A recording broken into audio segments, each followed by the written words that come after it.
Bonjour à toutes, bonjour à tous, bienvenue sur Solaris, la petite chaîne dédiée à l'astrophotographie facile. Connaissez-vous cette image? Oui, bien sûr, vous l'avez reconnue. Il s'agit de la photographie la plus célèbre prise par le télescope spatial Hubble en 1995 et qui s'intitule « Les piliers de la création ».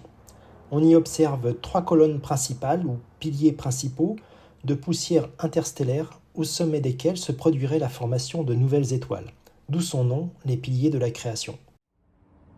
Peut-on photographier les piliers de la création à Paris, donc dans une zone de pollution lumineuse maximale, avec le Vespera Pro? C'est l'objet de cette vidéo.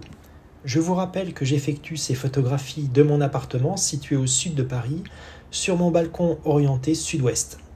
Dans l'environnement du balcon, on peut observer de nombreux lampadaires avec des lumières de type LED situés dans le jardin de la résidence et beaucoup de lumières parasites qui proviennent des immeubles environnants. J'ai bien entendu mis le filtre CLS anti-pollution lumineuse fourni par Vaonis. Je viens de lancer l'acquisition.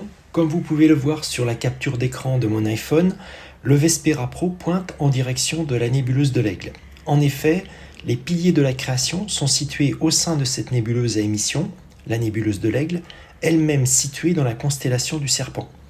La nébuleuse de l'Aigle est de grande taille, 35 par 28, et est assez lumineuse, magnitude d'environ 6.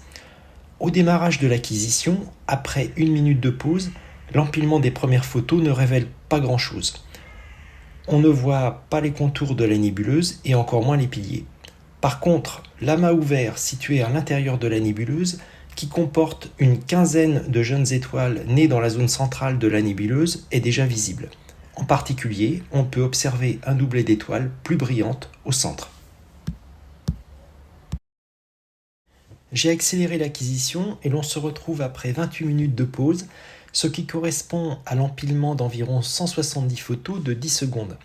Cette fois, tout est visible, la nébuleuse est reconnaissable avec sa couleur pourpre et sa forme d'oiseau en vol, l'amas ouvert est très net avec son duo d'étoiles brillantes, et surtout, les piliers de la création sont bien visibles. On peut clairement distinguer les 3 piliers.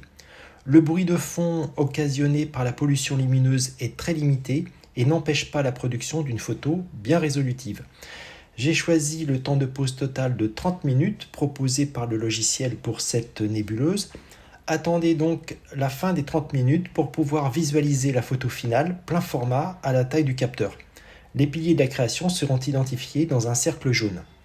Si cette vidéo vous a plu, laissez-moi des pouces vers le haut et des commentaires.